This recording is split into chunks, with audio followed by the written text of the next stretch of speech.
So welcome to this week's episode of Leaders on a Mission, where I'm joined by inspiring leaders driven by the impact of creating a healthy and sustainable world. And in today's episode, I'm joined by Han Chen, CEO and co-founder of Zeakal, a pioneering company involved with agricultural trait technologies and a disruptor of ag value chains. And I've got to know Han pretty well over the last couple of years, and Han, it's a pleasure to have you on the show today. Thanks for coming on. Oh, thanks, Simon. Really glad to be on here. Excellent. And I know normally we would have probably met a couple of times over the last few years, but here's hoping maybe next year in California, right? It's 2022 at the AgTech. It's got to be a viable proposition, right? Well, you owe me 8 beers, if I'm counting correctly, of all the conferences we should have been drinking at together. So I'll make sure we run up that tab next time we see each other in person. Absolutely. So tell me, what we're going to do, let's take it all the way back. I'd love to delve a little bit more into your kind of upbringing, but specifically thinking about some of the kind of key forces that really help shape your kind of influences. Sure. Well, if we go all the way back, so I'm a first generation Chinese immigrant to the U.S., came to the U.S. when I was 4. To be completely honest, agriculture was the last industry I thought I would be in. But it's amazing how as you get older and you start knowing your parents more as people rather than as your parents, that there's so many qualities that they had that you had never known about, but kind of manifested within you. And it was only kind of as I got older that I learned that my father actually wanted a career in agriculture. So he was one of the few people that actually enjoyed his time during the Cultural Revolution.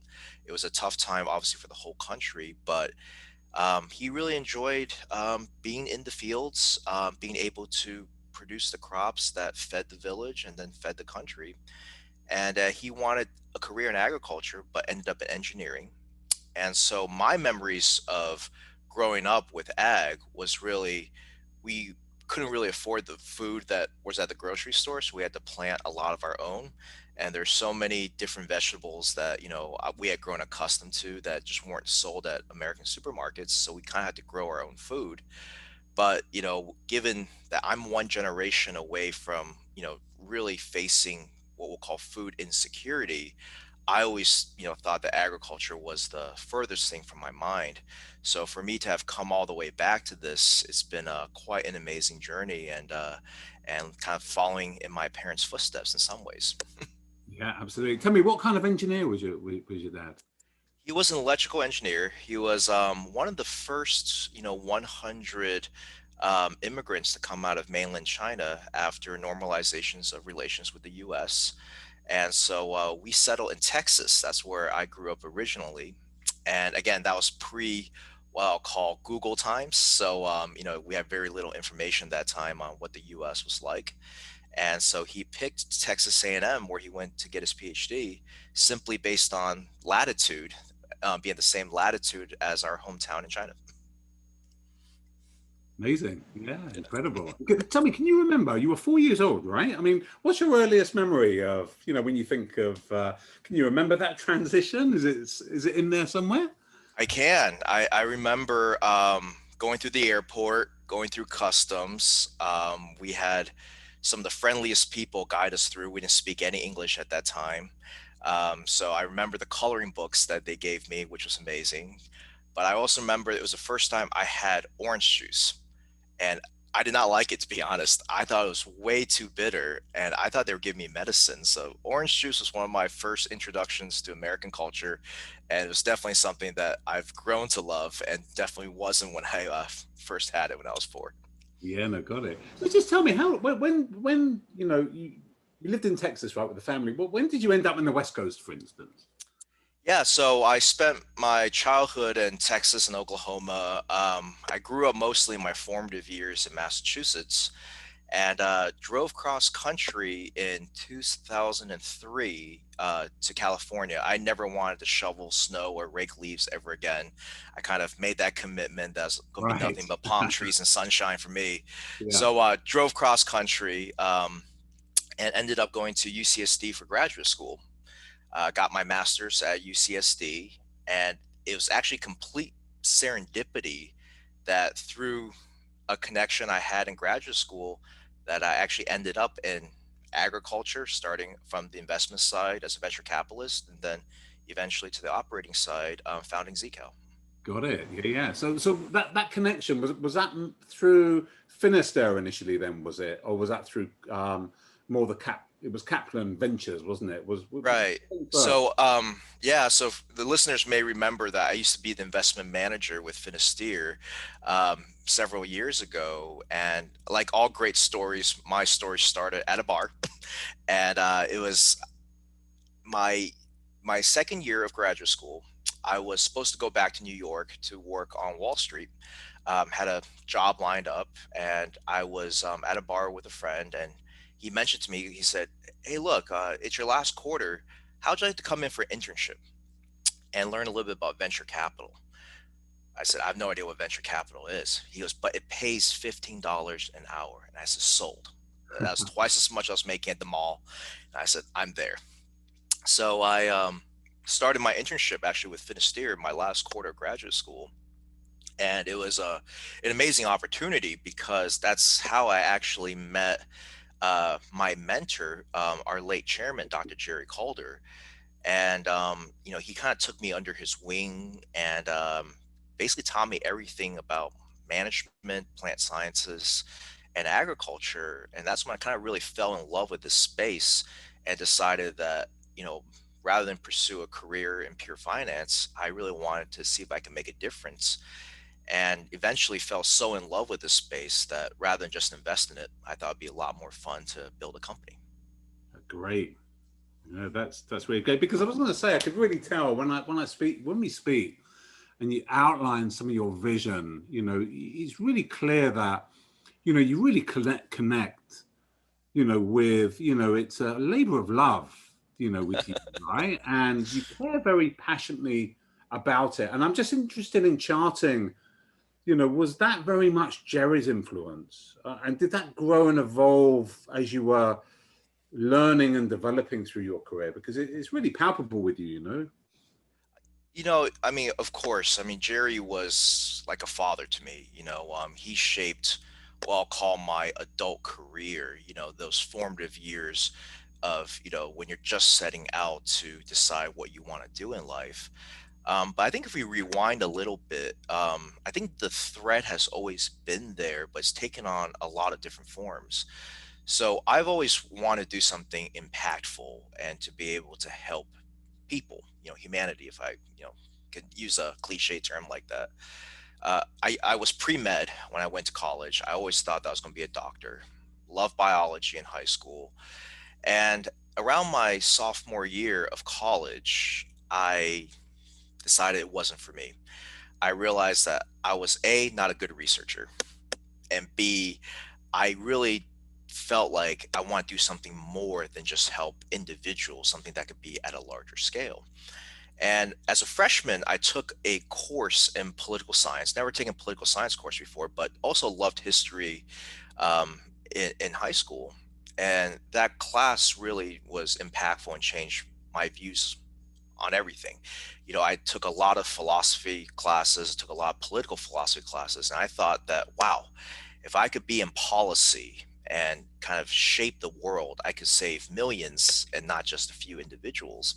And that kind of guided my college career into grad school. So I was actually a international relations focus in graduate school, and it was a 2-year program. I was, I think, 2 classes away from finishing my politics track in my first year. And like many things, I had an impactful professor that said, "You're being idealistic." Because at that point, I thought I want to work for the State Department. He said, "You're being idealistic because in reality, this is how government and policy works." He goes, "Most likely, you'll be stamping passports for the next 10 years." And so I then kind of evolved away from policy and decided to focus on management and finance. And the idea there was, well, if money and economics can move faster than policy can change, maybe I can make an impact with financial investments. And it was great to kind of learn that. I switched over, focused on finance and economics my second year. It was great to build that core discipline, but it was also very frustrating for me as a somewhat of an idealist, because in economics, everything is a curve and an intersection. And it always felt like the pie never got bigger, that there's always going to be winners and losers. And again, that just didn't feel like the world I want to live in, except there was one lesson I took away from economics. And it was this idea of this Pareto frontier, the idea that there was a total consumption of what the world had, the benefits of the world, if you will, the goods of the world. And it's always going to be zero sum. You know, some people get more, some people get less. But the only time that that curve ever shifts, where everybody gets more, was through technology and innovation. So that's kind of how I fell in love with this idea of venture capital. Was it was money and finance being put to work to change the total sum of outcomes for everybody. It was truly the rising tide could raise all. And that's why I decided to take the internship at Finisterre at that time, was to learn how I could apply my finance background into innovation. And over those years, I saw so many amazing entrepreneurs do amazing things, saw their successes, saw their failures. But eventually, I had the chance to fall in love with my own technology, what ultimately became Photoseed and Zeakal. Met my co-founders, and under kind of Jerry's tutelage and wing, I said, Jerry, I think we have something here that could be, an amazing company.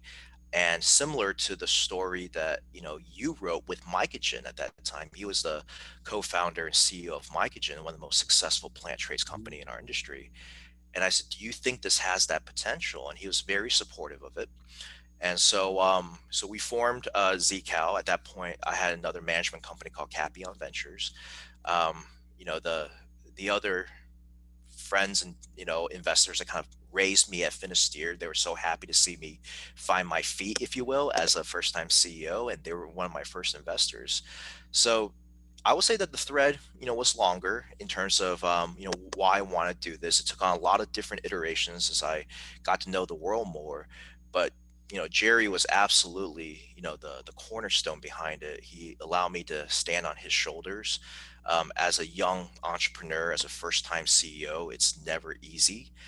So to have that kind of support, to have him lend me his credibility, his reputation, his guidance, that's really what gave me my start in this sector. Yeah, no, that's great. And that will really resonate, that story, the whole thing, essentially, and I think it's an attractive time to be in the ag industry from an impact viewpoint. And I love the threads and how they all fit together. And that was about when you founded the company. I'm right in thinking it's 11 years ago. Right. So if you take the whole history, it's even longer, but Zcal raised its first round of financing in 2013. So January 2013 was when we started developing the photoseed technology in soybeans. That was our, main product target. Obviously, we've grown beyond soy now into a number of other crops. But if you look prior to the genesis of Zeakal and kind of how the company came together, it was built on kind of a few, I would say, assumptions and business models and trends that we were trying to capitalize on. The first is that there is a lot of really fantastic research occurring across all of the research institutes, universities across the world. And especially in agriculture and plant sciences, it was really an untapped market. And because of our relationship with a large Crown Research Institute in New Zealand called Ag Research, we were seeing some amazing science that had applications way beyond just the New Zealand market. And so we were kind of working with the scientists to see if that science could be translated into commercialization. So that was the first kind of, assumption hypothesis. And the second one was that these technologies weren't necessarily going to be commercial entities as standalones, that often you would have to build them across different groups and combine that IP into a portfolio. And so with our scientific basis in New Zealand, we then went around the world aggregating those technologies together and developing them together. And that culmination became Photoseed and Zeakal. And so prior to the formation of Zeakal, our journey was also one of serendipity. We did not set out originally to, I'll say, solve or crack photosynthesis. It was a very different target. It was only when the plants all came back with more growth, more biomass, more yield, changes in nutrient use efficiency, that we said, gosh, these are a lot of other positive changes that were completely unanticipated. And when we went back and looked at what was happening, that's when we discovered that, we were changing photosynthesis, and that the applications were much broader than what we set out to do. And that's when we raised money around Zeakal. So like any great journey, it's by the time you start, there's usually a story behind that. And that's kind of the journey of how that science ultimately became Great. the startup. And it was a eureka. Wow. It was a eureka. Yeah. It's better to be lucky than smart or right. I mean, that's why I tell every entrepreneur.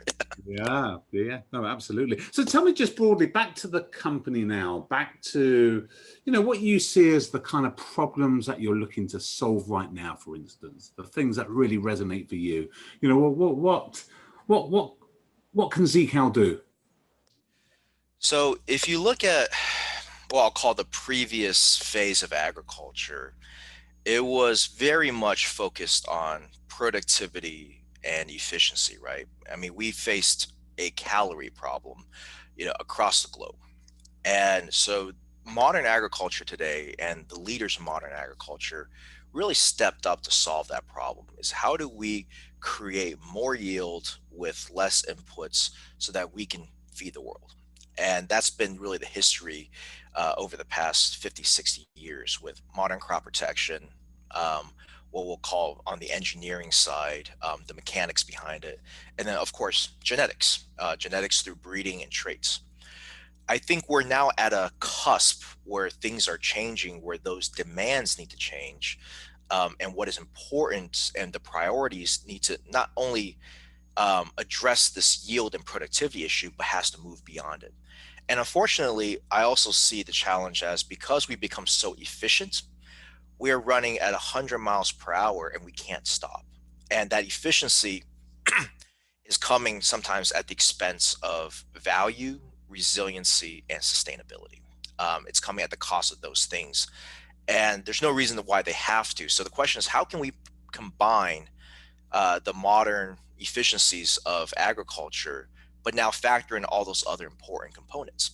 So for example, at Zeakal right now, with our PhotoSeed technology, we are trying to restore the nutritional value that's in key crops such as soybeans, corn, etc. And so in soybeans, using that as an example, we've seen field yields go up every year. And that's been just, the work of, breeding and, genetics and just better agronomics. But in turn, what we're also seeing though, is that the quality of soybeans has gone down. You used to be able to buy soy, and the standard was 48, 49% protein, and now it's at around 46. And it's been a slow, steady decrease, but that downward trend is very visible. And if you speak to the nutritionists, they'll tell you that, that they're trying to move away from soy, that they have to find alternatives to supplement, whereas it used to be such a stable part of their feed rations. And then when you overlay on top of that the challenges facing the world right now, which is that we need more protein, we need more oil, we need more calories, but we don't have any more arable land. If you look at what's happening in Brazil right now, farmers are deforesting the Amazon to create more acreage of land for soy cultivation. I just heard a story, I think a few weeks ago, where one of our colleagues was down in Brazil for a 3-year stint. And he said that even in the 3 years that he was there, he saw, the borders of the Amazon recede by a few miles. I mean, just in that short period of time, it receded by a few miles. So we're kind of facing this challenge, which is we need to have better sustainability. There's no doubt about that. We need to make sure that the food we produce, can help shape the climate positively, but we also have to feed the world. Food and nutrition is a moral imperative. They both are, they're equally important. And so how do we combine those two imperatives into one? And so at Zeakal, what we're trying to do is we're trying to produce more nutrient dense foods without compromising that yield, so that rather than, having to increase in extra acre production of soybeans, how can we get that same productivity but within that bean and have more density? And in turn, that's going to have a lot of value, going beyond what we'll call the science or the yields, because your farmer is now going to get more margin because that bean is now more valuable. So rather than just produce more volume, he's going to have a higher value bean with more margin. That's going to insulate him from the volatility of commodity prices, increase his real returns without increasing his input costs. As an end user or as a value chain participant, you like the fact that these beans have more oil and more protein Mm. because you're now able to use less inputs but still achieve a better crush spread in the case of the processors with more oil. As a nutritionist, you're able to now use less feed but still achieve the same daily weight gain or productivity for your animals. And that's going to help sustainability across the board. You're transporting less material, so you're saving on your fuel costs. You're saving on your logistics costs with having nutrient density. As you're improving feed conversion, um, the animals are producing less waste, less effluents, which is going to help maintain our water and our air quality. And all this goes back to one central tenet, which is that Zeakal is able to achieve this through higher photosynthesis. We're capturing more carbon, utilizing more nitrogen, and converting that into the two most lucrative products in agriculture, which is the oil and the protein. So, in other words, we're achieving real yield increases and real margin increases with better sustainability throughout the value chain rather than just what we'll call field yields or empty calories or bushels per acre, which is not truly a measure of what the world needs going forward. Absolutely. It sounds like it's a win-win situation, really. It doesn't sound like there's much downside there at all. It solves a number of issues. It does, but it also requires a drastic change to the way that we think about agriculture. Because if you remember what I kind of said earlier, agriculture has evolved into this behemoth where it's become so efficient that it can't stop and think, is there another way to do this? Mm. Because we're basically, agriculture has been reduced to the lowest common denominator, right? Where it's all about volume and scale, very little margins. But if I can make that 1 penny or 5 cents, then if I could do that a billion times over, that's my profitability, rather than stopping and thinking, well, how can I segment and move towards higher value products? So on this journey, what I've realized is that we also not only have to innovate the technology, but we also have to innovate the value chain and the business model. Otherwise, that technology value cannot be extracted, captured, and most importantly, shared. At Zeakal, we've been pioneering something called the new type ag system. And the idea is this new type model is trying to move away from a commodity setting with partners along the value chain that are now prioritizing value over volume, prioritizing sustainability, and also prioritizing this commitment for transparency and for value sharing along the supply chain. And if we can get this type of system working, I think the benefits go way beyond just our technology and Zeakal. It's going to start demonstrating that the ag value chain can be harmonized and work collectively. And as we work together, these benefits of sustainability, of affordable access to nutrition, of more egalitarian practices in ag, all of that can now be captured and documented and then communicated to the consumer. So ag has largely been what I'll call insulated from consumer preference or Mm. consumer trends. And I think the consumer is also very frustrated that they feel like there's very little visibility or control over the food that they eat. And I think that has to be a more harmonized relationship where consumers can be, educated and become aware of how their food is actually produced, because there is a lot of misinformation out there. But at the same time, that we need to empower the consumer to feel like they can change or influence how that food is produced and have a voice there so that the ag chain can benefit. A farmer will happily produce something that the consumer wants, but if he is 6 steps removed and will never see that value, he's going to continue to do what he does today, which is feed his family before he can actually feed the world and meet all these changing demands. So I think with this new chain, you're going to bring the farm and the plate a lot closer together, have more authentic and real conversations about how to make a better food system and improve margins for everybody. Because I think consumers are willing to pay on metrics of quality, taste, social value, sustainability beyond just affordability. No, it's great. And this is something that, I remember we spoke about this in December, actually. This is something that it's relatively new for you guys, this journey, right? In terms of not dealing with the trade, but in terms of the reparation of the food system and bringing the different parts of the value chain together and working collaboratively. It's relatively new, right? Yeah, it's almost 1 year to the date because we started this journey around last June. I remember it very clearly. Um, so if you go back a little bit to the journey of Zeakal and some of the premises that we had as a company, our business model, I call this so-called Camelot Era because it's a little bit mythical, and I don't know if it truly exists, but I did see the tail end of it. And the idea was agriculture was going to behave like life sciences and pharma, where if we built great intellectual property, a great pipeline, that from a venture and business model standpoint, you would build that pipeline for acquisition by a major. That eventually, as a startup, you would come to some headwinds where it was not efficient for you to scale up, and your nimbleness and your competitive advantage will kind of go away. And it was much better for a large company to take on those activities and bring this to market. And this is what happens in medical devices. This is what happens in pharmaceuticals all the time. It's very mature and proven. And I think agriculture saw that to a certain degree. We saw that Camelot era where the majors acted kind of as clearinghouses, if you will, for IP. And when I was at Finisterre, we had a very successful exit. Phoenix is sold to Bayer for 400 million. And so it really cemented in my mind that this was a business model. And that's what, kind of Jerry taught me when we were growing up.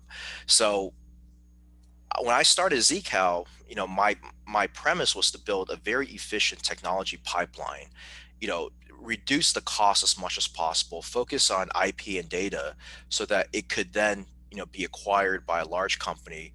And we were going to increase the pie, if you will, of what our shareholders wanted and the risk that a large company would take on. And over time, that model, I think I started to question it. I really started to question it. And I remember it was at a pitch that I did with a large investor, and he said, well, how do you actually get this to market? And at that time, I really hadn't thought about it because the whole idea was we would build this to an exit. But he drew a lot of boxes for me. And for me, they're all blank. And so kind of because of the pandemic and because of where we were, I got to slow down a little bit. I got to start thinking about, is there a chance for us to build this? I started questioning all of my assumptions. I just basically stripped everything down to zero. And I held up that blank sheet of paper, with all the blank boxes to the team. I said, these are all the blank boxes we have to fill out. And so we completely shifted our focus. We're no longer trying to build IP for the seed majors. We said that we're going to focus all our business development now to understanding the value chain. And it was completely enlightening. So we started speaking to all the parts of the value chain, starting with growers, seed producers, the customer, the processors, and learning everything we could about this. And it felt like we were opened up to a whole new world where once you shifted who your customer was, when our customers no longer became seed majors, but they became the actual consumers and users of soybeans and corn, what they wanted was completely different than what we thought. And then what we learned from that process was that we had a product that was very valuable to the end users and customers of soybeans, which are really only two groups: nutritionists that want the protein and processors that want the oil. And so if you look at those two components, which we both had, the question then became, how do we get everyone to work together? And then how do we get them to cooperate? And what we also realized from this is that because these groups had gotten so big, the legacy infrastructure that made them efficient also made it very hard for them to change, also made it very hard for them to adopt new models because they have shareholders and investors to answer to as well. And so we thought of as our weaknesses or our blind spots or limitations, those white spaces eventually we felt like became our assets because we didn't have any legacy infrastructure to contend with. We could build everything from the ground up the way that we kind of envision it. And that's really what enabled that new time model and the journey we've been on for the past 12 months.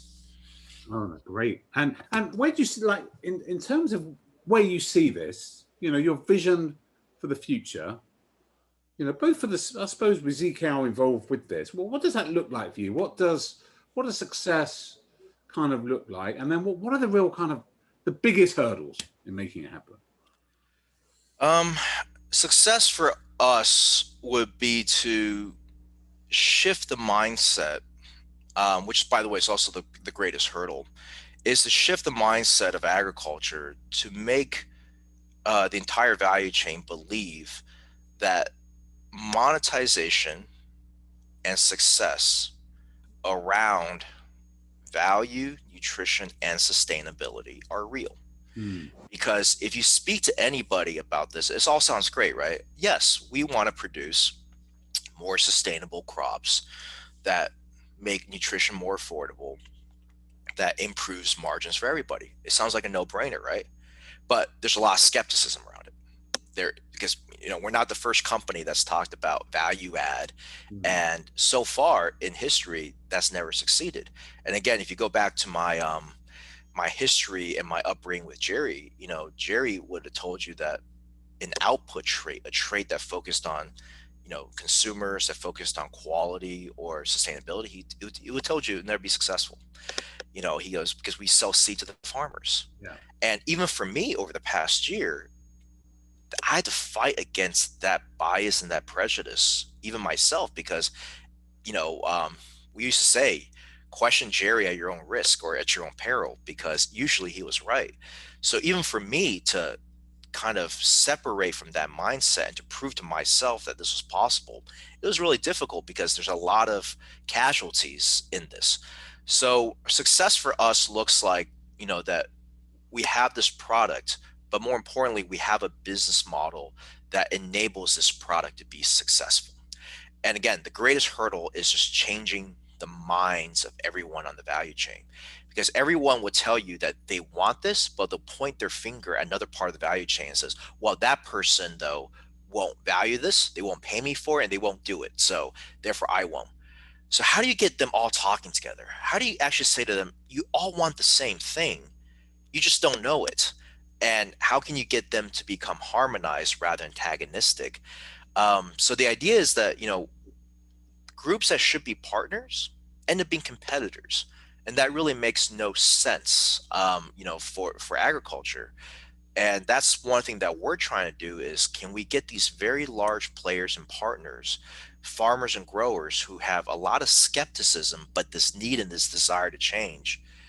Does Zeakal and does PhotoSeed, does this become what I'll call the catalysts or the impetus to start having that conversation and start changing that behavior? And if that is changed and this system is set up, think of all the other technologies and innovations that can be fed into it. Think about, if people were being paid on sustainability beyond our carbon capture and photosynthesis, what does this mean for other agronomic practices, other inputs? It all of a sudden creates an ecosystem that allows those technologies to get adopted. So we really hope that with our success, it starts changing the definition of what agriculture is today and what it can be tomorrow. Very exciting times ahead. It sounds like you were doing a lot of thinking during COVID. Well, that's what happens. You don't have to travel when you got time, right? Yeah, no, exactly. No, that sounds really interesting. It really does. It's a great vision. It really is. And just tell me, like, last couple of things from me. I'm just thinking about you and your personal journey, right? If you're a CEO by 28, right?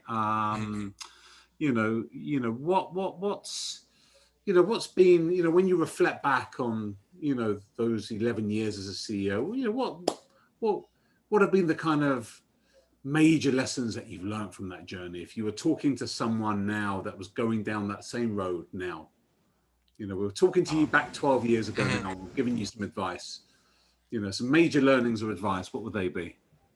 Gosh, there's a lot. So when I started as CEO, I I would say the biggest lesson is that everything's a double-edged sword. View everything as a double-edged sword. Every negative has a positive, every positive has a negative. So I'll start at that time with my youth and inexperience. Um, there are certain things that if you are a young CEO that you simply can't know until you've actually experienced it. You can rationalize it, you can understand it, you can read about it, you can hear about it, but until you've actually physically experienced it, um, you won't be able to react to it, and it shapes you.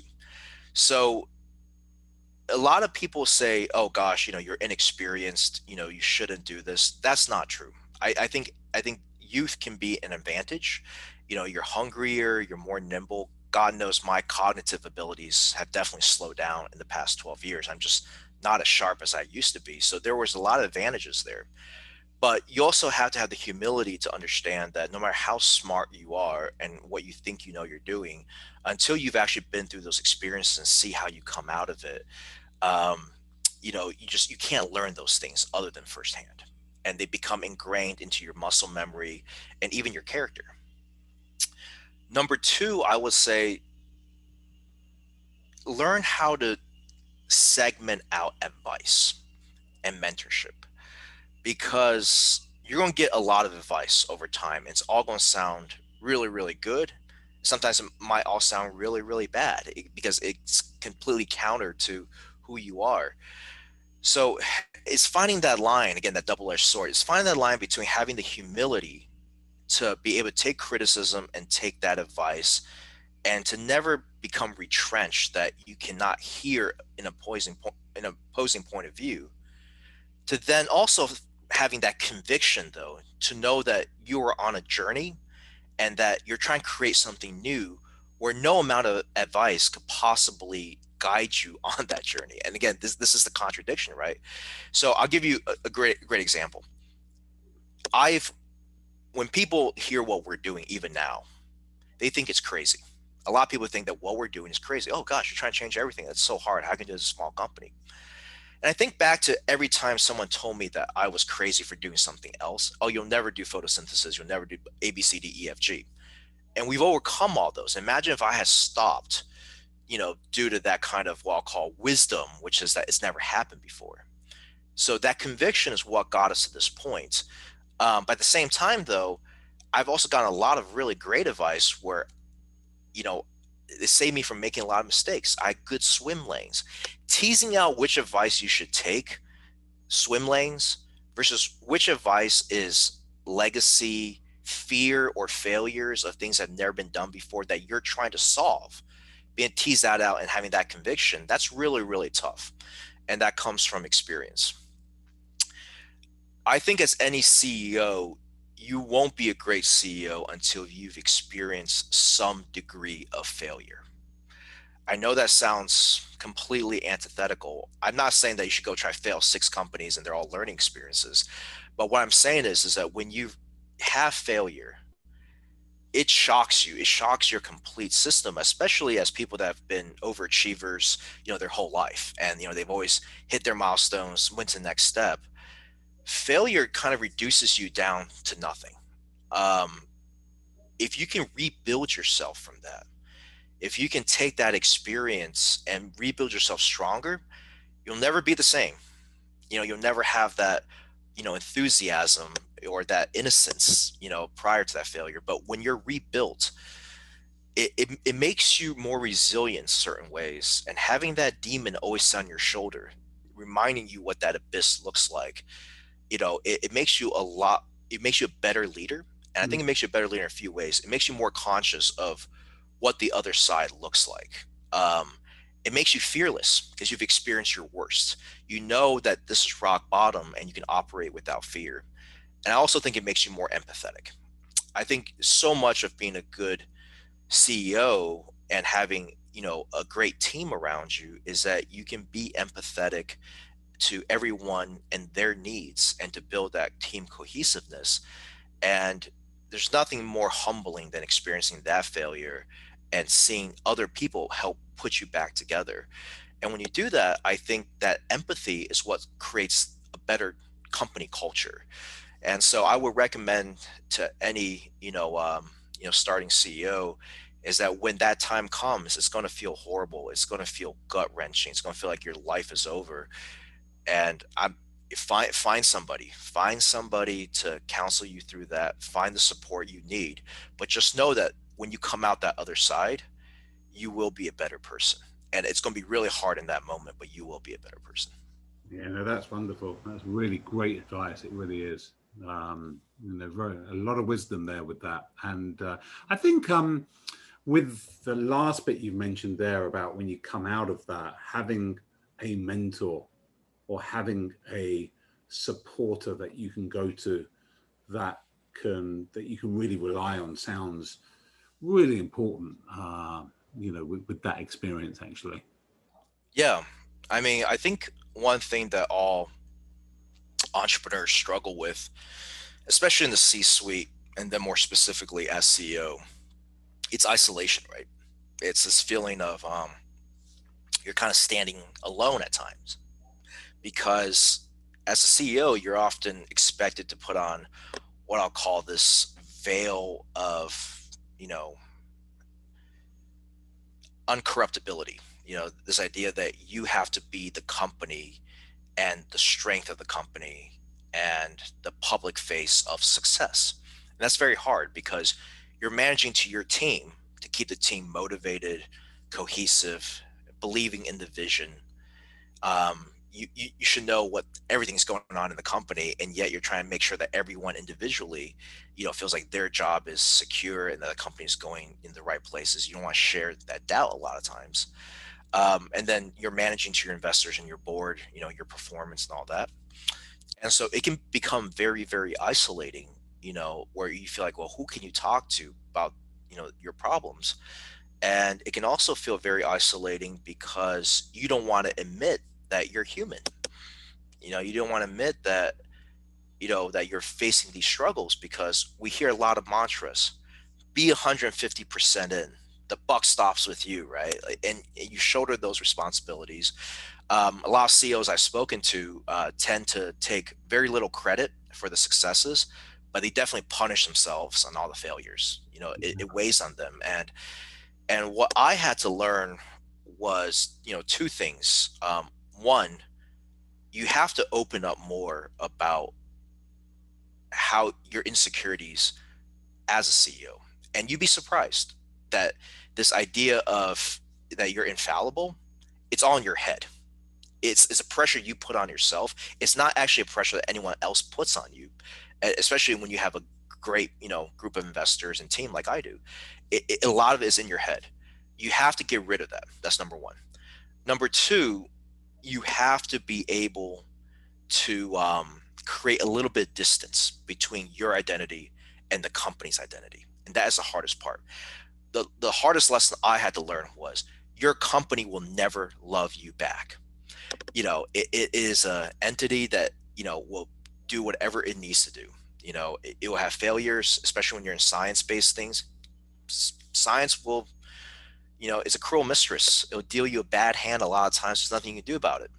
But if you continue to put in this, this love for your company and at the expense of everything else, it's going to start eating away at you. And so you have to create some distance, even if it's 1% difference between your identity and the company's identity. And I think when you start doing that, you're going to see a few things that's going to happen.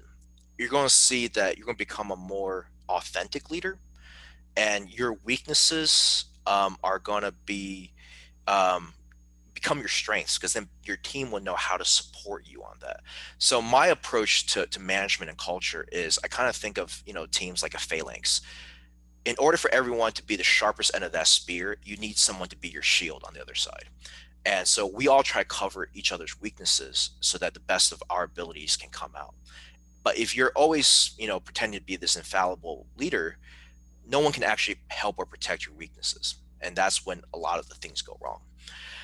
And I think number two is, people want authentic stories. People really want to understand, who is innovating these products? What are their values? who are they behind the company? And I think when we look at now this, the world as it is today, we question whether these large companies and, the commitments that they put out, like, is it even real? Because it feels so lawyered or doctored up. These statements just feel like, they're, in the sustainability area, it's almost like we're just greensplaining everything, right? Just, oh yeah, we're committed to sustainability, but what does that mean? I think as an authentic, leader, as a CEO, when people get to know you, they understand the values behind that innovation. They understand what drives you, and that connection is really, really meaningful and I think important. So these are things that I've kind of learned through time, and with mentorship, I think it can be both a blessing and a curse. It's a blessing because you get to learn so much and have someone take care of you and kind of guide you along, and that is immensely valuable. But kind of as I mentioned earlier, you also constrain yourselves in some ways. Like for me, I walked in Jerry's footsteps for the first 10 years of my career, 10 years plus, and it was infallible, and I tried to basically make myself become Jerry.